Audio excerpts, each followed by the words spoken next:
Thousands of tired, nerve-shaken, over-civilized people are beginning to find out that going to the mountains is going home, that wilderness is a necessity. Naturalist John Muir published those words in his 1901 collection of essays, Our National Parks. Since then, a few more people have found out about the parks.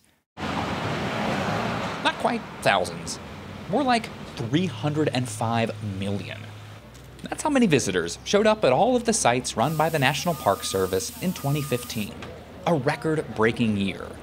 And all signs point to this year being even more popular.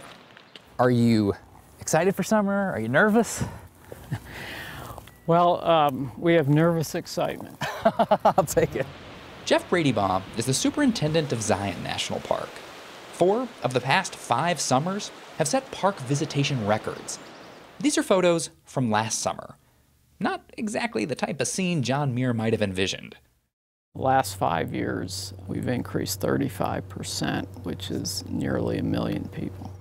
Zion is one of 5 national parks in Utah, the Mighty 5. Picture this, your next trip, Utah, 5 national parks. In 2013, the state of Utah launched a campaign to promote its national parks. And boy, did it ever work.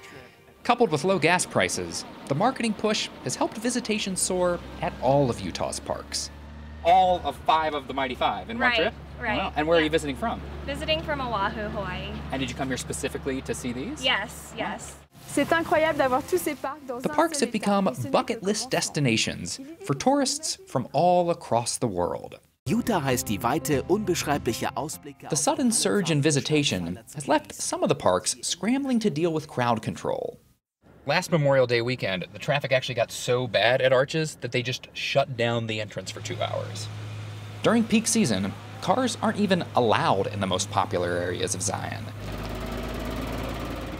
In 2000, the park instituted a shuttle bus system. But today, lines to get on the shuttle bus can be well over an hour long. Has the shuttle system reached its capacity? Has it become too successful? In a way, it has. We have a seating capacity of 68 people, and often in the peak seasons, we're running loads of 100 people. So what happens when a national park gets too popular? It's a question frequently debated at an office park on the outskirts of Denver. Typically, if you ask people overall, did they have a good experience, they're largely going to say yes because they got to see the Grand Canyon or Yosemite or Yellowstone or these gorgeous, beautiful, iconic places. But when you dig a little deeper, you might find out that there were things they experienced that could have been better. Kari Cahill is branch chief of the Park Service Planning Division.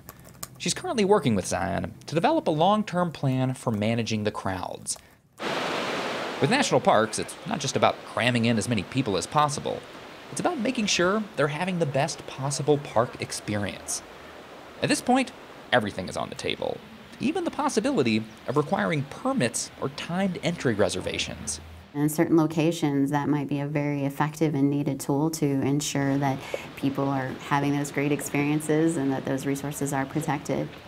In the short term, Zion's doing its best to brace itself for this summer. I noticed some porta potties. Are those new? They are new for this year. We're going to measure the times those doors open and close, and each time they're pumped out, we'll have a volume measurement. Oh, wow, that's a fun job. Yeah. That's one we like to contract. Right. But arrive early enough, wander far enough, and it's still possible to escape the crowds. And if you do end up having to wait a bit, well, there are worse places to be stuck in traffic.